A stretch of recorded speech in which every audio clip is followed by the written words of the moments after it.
こに1枚の写真がある。戦車の上に5人の兵士が立っている。 AI でカラーにしてみる。これはシュムシュ島に配備された戦車第11連隊。千島列島の最果てにあるこの島で撮影された。シュムシュ島の戦いをご存知だろうか。1945年8月18日、終戦からわずか3日後のことだ。戦争は終わったはずだった。兵士たちは帰国を喜び、武装解除を進めていた。戦車の砲を外し、海に沈める準備をしていた。そこにソ連軍が奇襲上陸した。もしこの島の守備隊が戦わなければ、北海道は日本ではなかったかもしれない。この戦いで命を懸けた人たちのことを私たちは忘れてはいけない。今日はシュムシュ島の戦いについて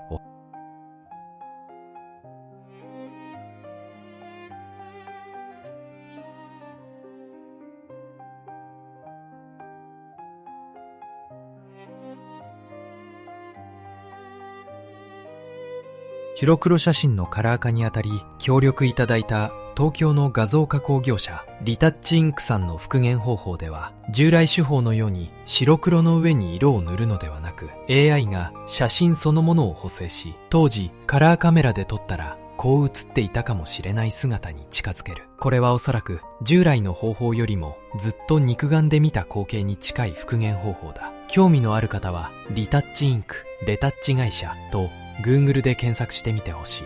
シュムシュ島に配備された戦車第11連隊の戦車群、 AI でカラーにしてみる。シュムシュ島は千島列島の最北端に位置する国境の島だ。1875年から終戦まで70年にわたり日本領だった。夏になると鮭やマスの漁が始まり、缶詰工場には北海道や東北から出稼ぎの人々が集まった。最盛期には2万人が24時間体制で働いていた。だが1944年、この島の防備が一気に強化される。米軍の上陸を想定し、第91師団が新たに編成された。師団長は堤房木中将。その中核を担ったのが戦車第11連隊、通称士官部隊。11という数字を縦に書くと士の字になる。そこから士官と呼ばれた。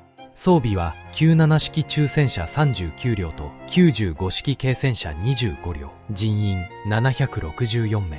だがこの戦車は米軍やソ連軍の主力戦車には性能で劣った。47ミリ砲弾は敵戦車の厚い装甲に跳ね飛ばされた。兵士たちの練度は高かったが、砲弾が貫通しなければ意味がない。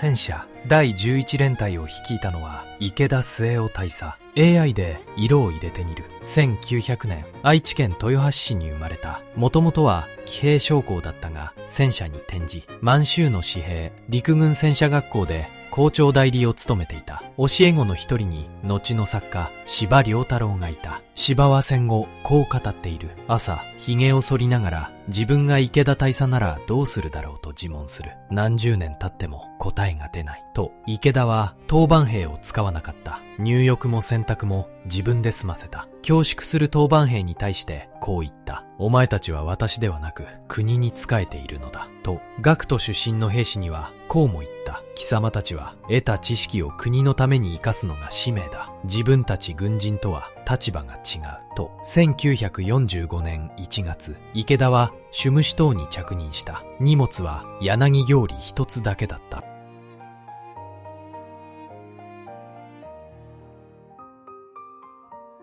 シュムシュと宇野戦車第11連隊の兵士たち。シュムシュ島はカムチャツカ半島のロパトカ岬とわずか12キロのシュムシュ海峡を隔てて向かい合っていた。島の北端、黒丹崎には堅牢な洞窟陣地が築かれていた。硬い岩盤を米炉とダイナマイトで掘り抜いた要塞で千島一と称された。米軍の上陸が想定されたのは島北端の武田浜、全長約3キロの遠浅の海岸で上陸作戦の最適地だった。この浜を囲むように野砲、速射砲、高射砲が配備された。司令山の麓には15産地可能砲と10産地可能砲が1門ずつ据え付けられていた。シュムシュ海峡はソ連にとって名脈でもあった。米国がレンドリースで供与した物資を積んだソ連船がこの海峡を通過し、ウラジオストクを目指した。日本軍は一部の船が偽装した米国船であることを知っていた。だがソ連を刺激しないよう臨検は行わなかった。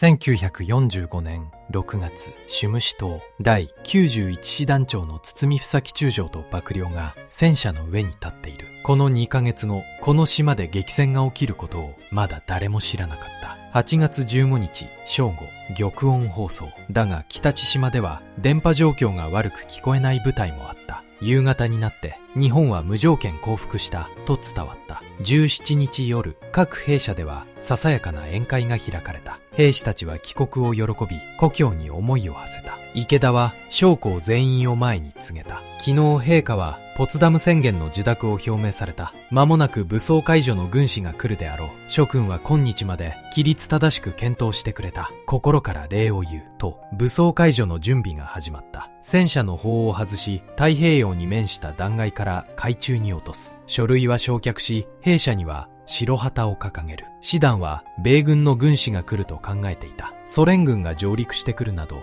誰も予想していなかった。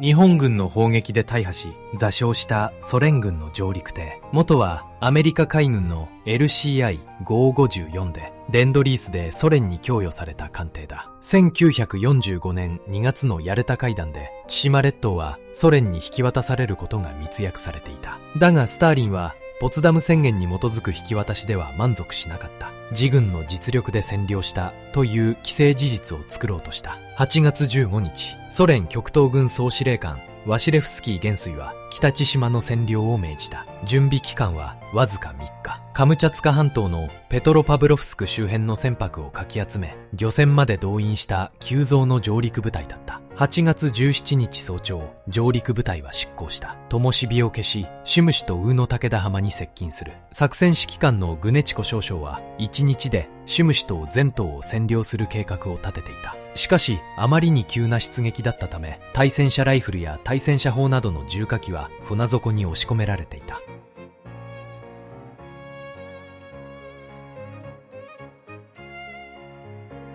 第5方面軍司令官樋口喜一郎中将。17日深夜、シュムシ島の黒丹崎方向から砲声が響いた。ロパトカ岬のソ連砲台が砲撃を始めていた。黒丹崎守備隊長の片桐茂中尉が監視省に駆けつけた。双眼鏡を覗くと砲弾が次々に着弾し、至るところで砂煙が上がっている。海上には多数の艦船と艦艇が浜に向かっていた。敵上陸、兵力数千人、急報が師団司令部に届いた。当初、敵の国籍はわからなかった。師団長の堤房木は混乱の中、反撃を指示した。上陸し来る敵を撃滅せよ、と報告を受けた札幌の第5方面軍司令官、樋口喜一郎。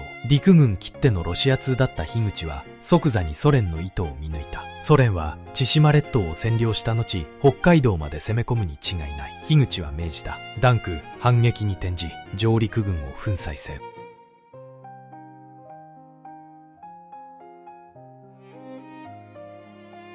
第91師団長、堤房木中将。8月18日未明、ソ連軍先遣隊が武田浜に上陸を開始した。だが、武器を積みすぎた渡艇は浜に接岸できなかった。兵士たちは海に飛び込んで泳いで上陸した。黒丹崎の洞窟陣地から日本軍が猛射を浴びせた。上陸用渡艇13隻を撃沈波。ソ連軍の指揮官が乗った塔も炎上し、司令部が壊没した。部隊の統制は乱れた。司令山のふもとに据えられた96式15産地下農法。この一門が海峡の向こうのロパトカ岬にある。ソ連砲台の130ミリ砲4門と撃ち合った。そしてついにソ連砲台を沈黙させた。第1艇団は午前7時頃に上陸を完了したが、揚陸できた重火器は対戦車砲4門だけだった。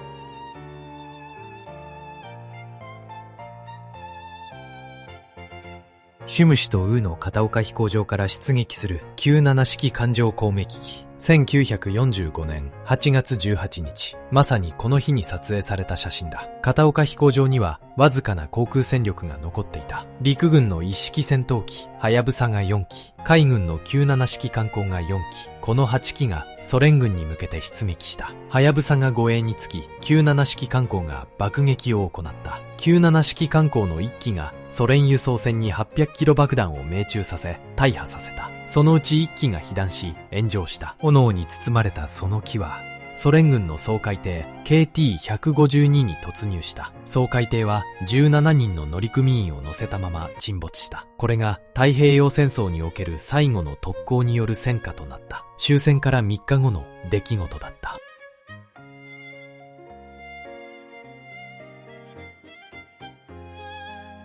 戦車第11連隊の97式中戦車海。午前2時半、池田は師団長からの命令を受けた。国田方面に急進し、敵を撃滅せよ。だが戦車は武装解除の最中だった。砲を外し、バッテリーを抜き、燃料も入っていない。この日、全戦車を海に沈める予定だったのだ。それが突然の出撃命令。整備に手間取る中、池田は連隊本部に将校を集めた。まず指揮班長の丹生勝武少佐の杯に酒を注ぎ、手を固く握ってにっこりと微笑んだ。続いて列席する将校全員に酌をして回った。池田は日の丸の鉢巻きを締め、片手に軍刀を持って席を立った。同窓を振り返り、さあ行こうと言った。部屋を出る際、ふと立ち止まった。残留隊長の高石長四郎大尉にこう告げた。戦場の経験者だから後始末を頼んだぞ。そう言って高石の手を固く握った。高石は後にこう回想している。その時の連隊長には何の気負いも感じられなかった。むしろ悟り切った静かな心境のようだった。その手のぬくもりと慈愛に満ちた眼差しは今もなおまぶたに焼き付いている。武将の出陣とはこういうものか。それは一幅の絵を見るような美しさであったと。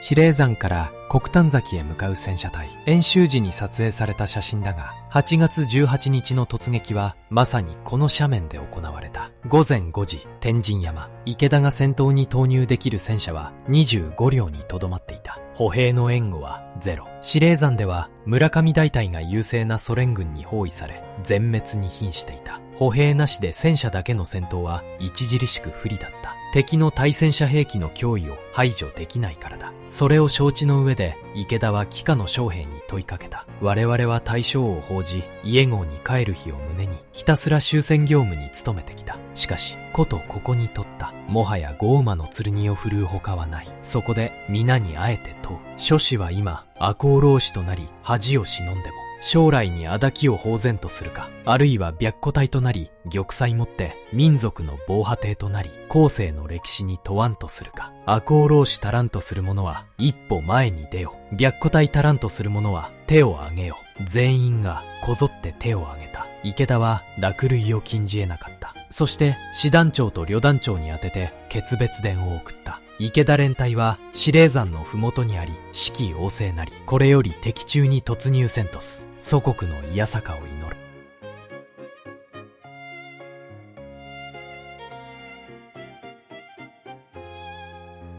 午前5時半、池田は天神山を出撃した。連隊長車の砲塔にまたがった池田は、右手に日章旗、左手に抜き身の軍刀を掲げていた。上半身は裸で日の丸の鉢巻きを締めていた。霧の中、色鮮やかな日章旗を振ることで後続する車列を操っていた。砲塔には戦闘開始直後に戦死した丹生勝武少佐の遺体がくくりつけられていた。遺体を戦場に放置すれば発見できなくなる。池田は部下の亡骸を置いていくことを拒んだ。どうせ貴様も戦場に連れてってやるからな。攻撃前進。午前6時50分。第1回攻撃。戦車第11連隊は司令山を迂回してソ連軍主力部隊の背後をついた。正面の村上大隊と背面の戦車隊に射撃され、ソ連軍は浮き足だった。村上大隊陣地の高射砲2門が水平射撃でソ連兵をなぎ倒した。さらに増援の独立歩兵第283大隊が到着し、ソ連軍主力は武田浜方面に敗走した。司令山は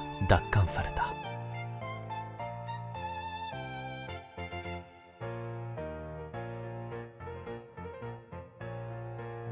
比叡山の斜面に撃破された戦車が点在している。午前7時25分、比叡山の山頂で再集結した戦車隊。池田は北東500メートルの山麓にソ連軍主力部隊が集結しているのを発見した。機を失せず敵を吸収し、一挙に敵を圧倒して水際に撃滅せ、第2回攻撃が始まった。だがソ連軍は態勢を整えていた。対戦車ライフル約100手、対戦車砲4門、次々と陸揚げされた対戦車兵器が日本戦車を待ち受けていた。池田の連隊長車は被弾し炎上した。池田末男戦士44歳、死後陸軍少将に進級した。操縦手の高橋敦准尉は背中が焼け崩れた状態で発見された。炎の中で最後までハンドルを離さなかった。この戦闘で戦車第11連隊は27両の戦車を失った。将校11名のうち10名が戦死、連隊全体の戦死者は97名に上った。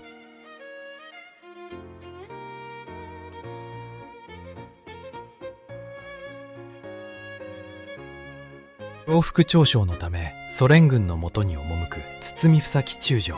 大本営が定めた停戦完了の刻限は18日午後4時。だがソ連軍にそれを知る術はなかった。日本軍が攻撃を停止した後もソ連軍の攻撃は続いた。午後3時頃、長島敦大尉が軍師として派遣された。白旗を掲げ霧の中を前進した。だが両軍の銃撃はたまなかった。通訳が射殺され護衛もバラバラになった。白旗はボロボロになった。長島は単独でソ連側に接近した。だが拘束され、その日の交渉は成立しなかった。翌19日、再度軍師が派遣された。ソ連側は日本軍の最高指揮官の出頭を要求した。21日、堤師団長はソ連艦上で降伏文書に調印した。23日、日本軍は武装解除された。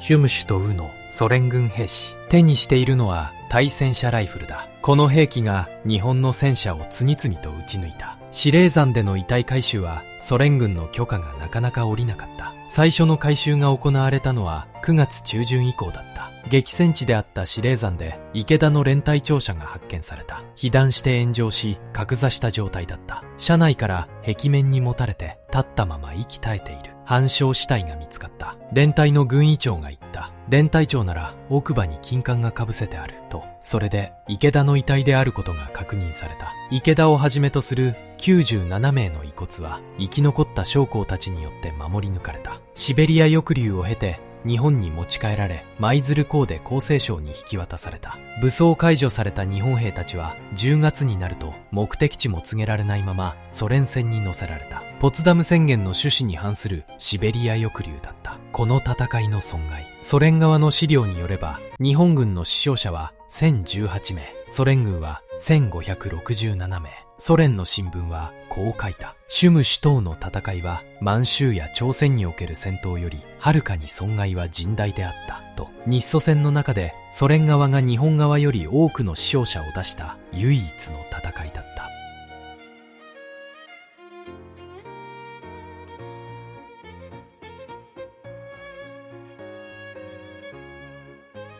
当時スターリンは北海道北半分の分割占領を目論んでいた。だが米大統領トルーマンの拒絶とシムシュとウト南からフトにおける日本軍の抵抗がその勢いを削いだ。もしこの二つがなければ日本は朝鮮半島のように分断されていたかもしれない。私たちが今当たり前のように暮らしている北海道、その北海道が日本であり続けているのはあの日最果ての島で戦った人たちがいたからだ。終戦を聞いて帰れると喜んでいた。それでも突然の砲声に再び戦場に立った。池田末男は帰れないことを覚悟した上で部下に問いかけた。逆答え、足らんとする者は手を挙げよと全員が手を挙げた。現在陸上自衛隊の第11戦車隊がシコンの名を受け継いでいる。90式戦車の砲塔側面にはシコンの2文字が描かれている。冬になっても雪に埋もれないよう除雪が命じられている。2023年、池田の遺品と戦車第11連隊将兵の慰霊碑が北海道千歳市の東千歳駐屯地に移管された。慰霊碑の裏面にはあの日の決別伝が刻まれている。池田連隊は司令山のふもとにあり、士気旺盛なり。これより敵中に突入せんとす。祖国のいやさかを祈る。シュムシュ島では今もロシアの団体が両軍兵士の遺骨を発掘している。日本兵と判明した場合は遺族のもとへ送られている。このチャンネルではこうした歴史写真を AI でカラーにして当時を生きた人たちの姿を少しでも身近に感じてもらいたいと思っている。白黒の写真に色がつくと80年前の出来事が急に自分たちと同じ時代のことのように感じられる。国を守るために突撃した戦車第11連隊の将兵たち。炎に包まれながらソ連艦に体当たりした97指揮官校の搭乗員たち。この人たちのことを私たちは忘れてはいけない。戦争の記憶を風化させないために、これからも写真を1枚ずつカラーで蘇らせていきたい。お気づきの方もいるかと思いますが、このチャンネルでは AI による読み上げを使っています。そのため、イントネーションや読み間違いがあるかもしれません。お聞き苦しい点があったら申し訳ありません。まだ駆け出しのチャンネルで限られた予算の中でやっているため、ナレーターを雇う余裕がないのが正直なところです。もし読み間違いを見つけたらコメントで教えていただけると助かります。皆さんの応援のおかげで少しずつ成長できています。もしこの動画を気に入っていただけたら、チャンネル登録と高評価で応援していただけると嬉しいです。シュムシュ島の戦いについてあなたはどう思っただろうか。ぜひコメント欄と聞かせてほしい。今日も最後までご視聴ありがとうございました。